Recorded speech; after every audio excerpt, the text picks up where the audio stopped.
pukela Lalliantluanga Tluanga hi pukela thansanga le pizading liani te fapani in November ni riat sangkhat zakwa somriat pathum khan alobianga pianpui unaw pathum mipa pakhat le mechia pahni aneya a unaw pa kelal buat saya hian kumsang ni sompali khan alo boral san to ani kelal Lalliantluanga hi chian ngai na le rual pol nuam tik tak mai ani a khotlang le kaushana po thei ang to ka in mangin ma nimo phurna thei ang anga hlendu mi ania February nili kumsang ni somni pakhat khan lalnun peki daughter of F Thanglunga ITI veng nen anin neya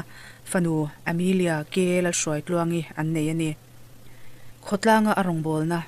pukela Lalliantluanga hi YMA le khotlanga phak ang to ka in mangchin mi ania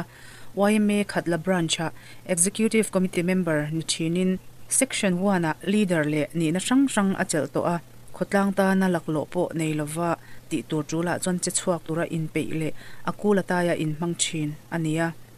YMA a baptisma chang kan ti ang chi hi ani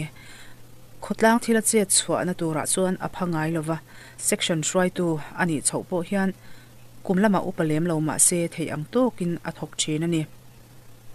Khovel puma COVID-19 shi alo len khan khatla LLTF noya YMA achangin working group din ania heta hian secretary atan ruat ani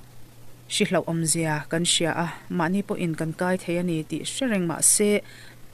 midang te tana in pek na alom ti in achanvo ne takin achela kumsang ni somni September thla a khan khatla LLTF assistant secretary atan ruat ani buka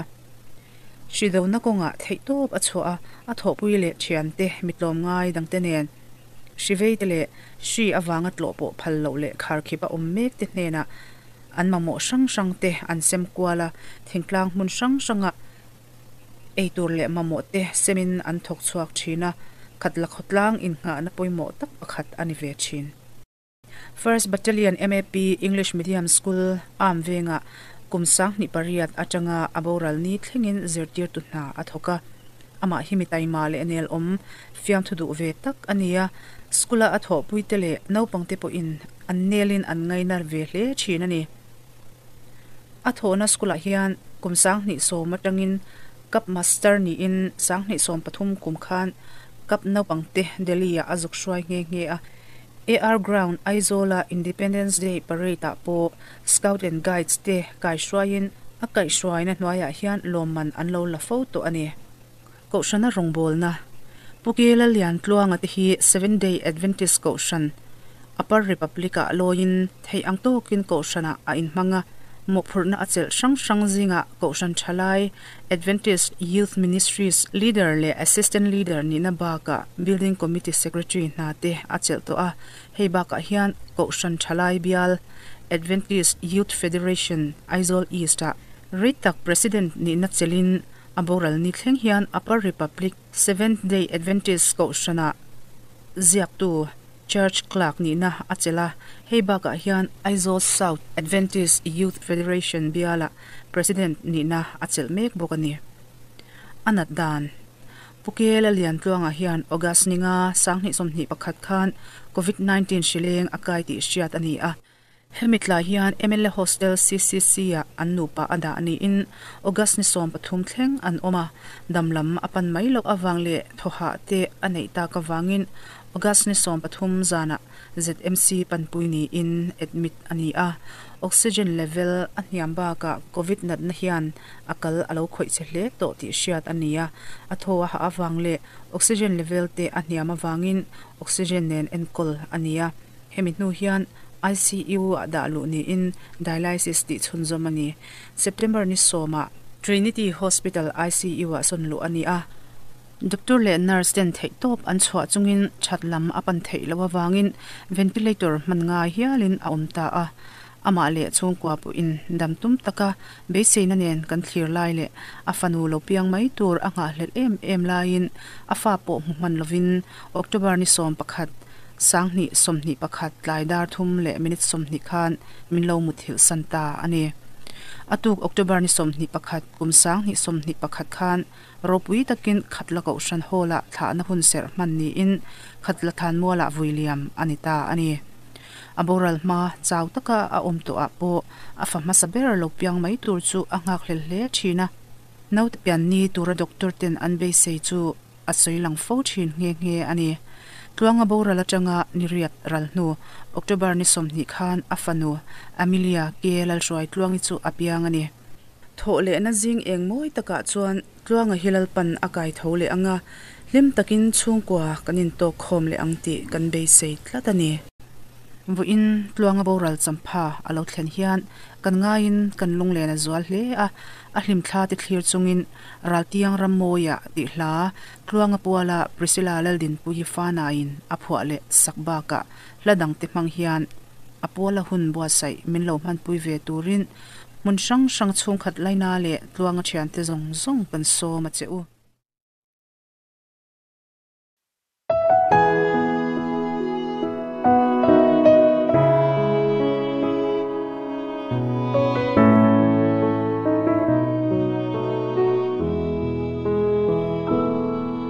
lo ma lim nui ri thang khok chu ta na in na lo mua ka kan lim na parvu Lalliantluanga mahun be sei na engat chuai zo ta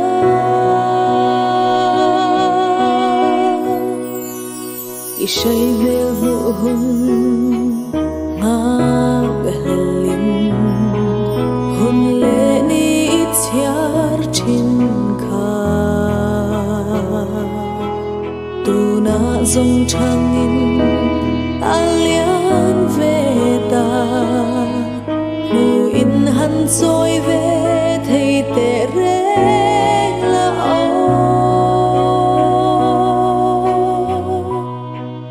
cần ngài em chế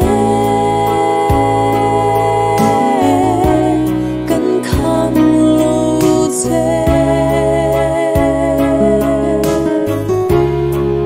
ý kia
dung khoan lengin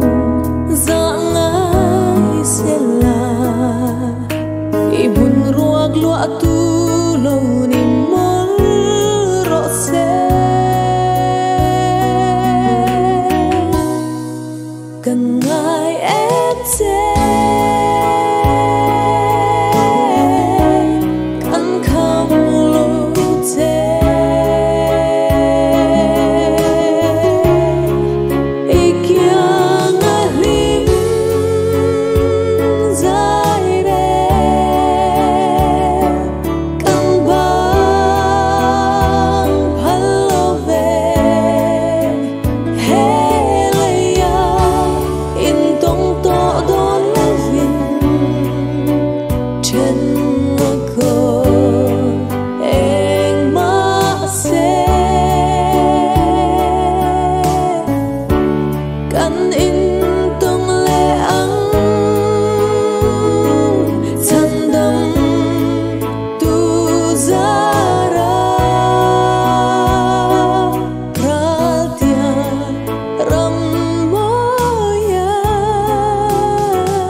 Giang ni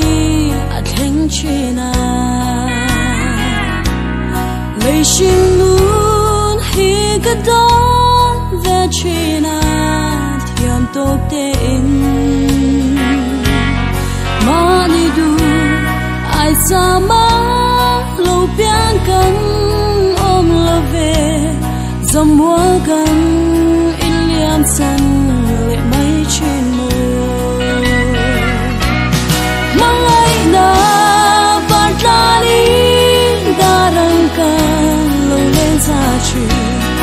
mà sẽ hết lấy hết gió an sẽ đông ram aloni nung du can trên tàu đến để nó can lên nó tu xin mừng bia bia ra rong mai chi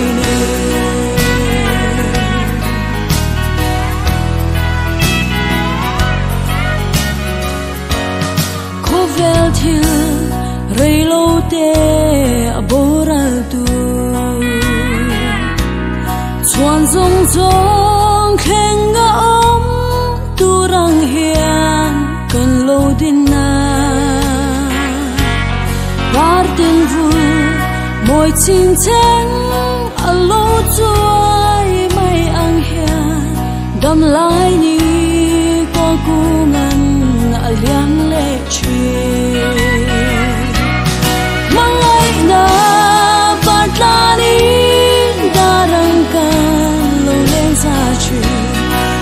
sẽ hết lấy hết gió an sẽ đông ram aloni nung du can trên ta đến để nó can lên nó tu xin mừng bia bia ra rong mai chi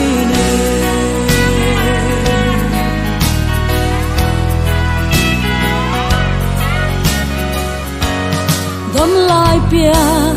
za tuan rang ka thlir thina samang in chen nu te kan in to ple nge ngem chung pathia mal som tu le dot soi ngai lo chuan mangai te ta na tiam ka ring le lo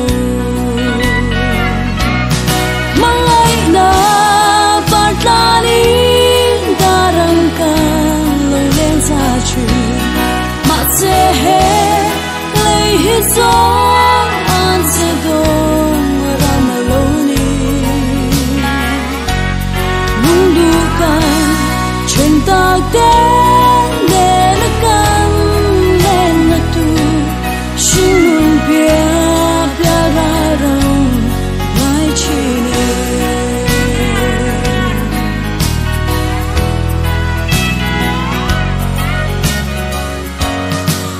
lung he min ro ka ngai em che itelo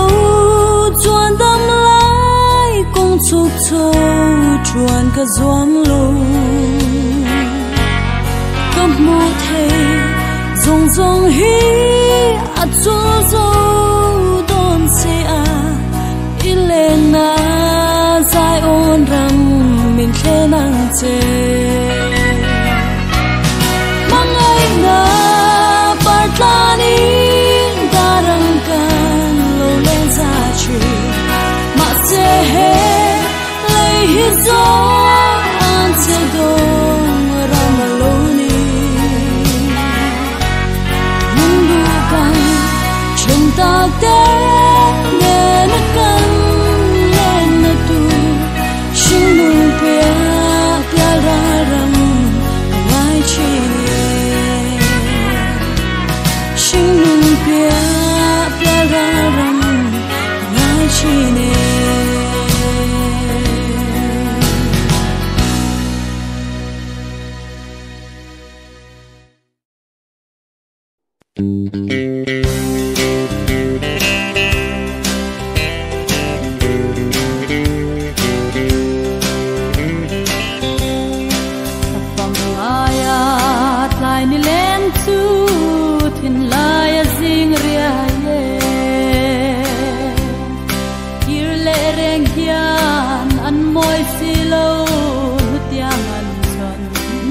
Veram hi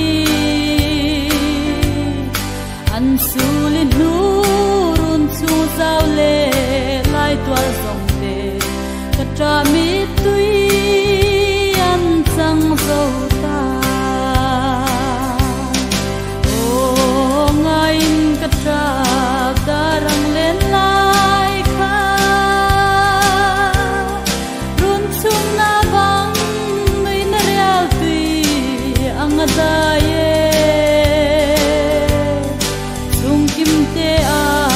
nim lai ni zong kha katra na an chang zo ta don pui ve ang matin lai len ruan long du te hia kapar moi ku bullayat liya pya le kwaria noya zal tu ton le ni reng om don lo khovela ya katrap tang rel ka don so lo o ngain katrap darang len lai kha run chung na bang nui na real tui angadaye chung kim te a nim lai ni zong kha katra na an chang zo ta lal pa siam thar kho puya chuan an lenge lung du te kho vel ram reng an ngai to lo zion lal pa ro pui fakin hallelujah tia vin zion rem me lom na tu lo tu an chang ta o ngain katra darang len lai kha run chung na bang nui na real tui angadaye chung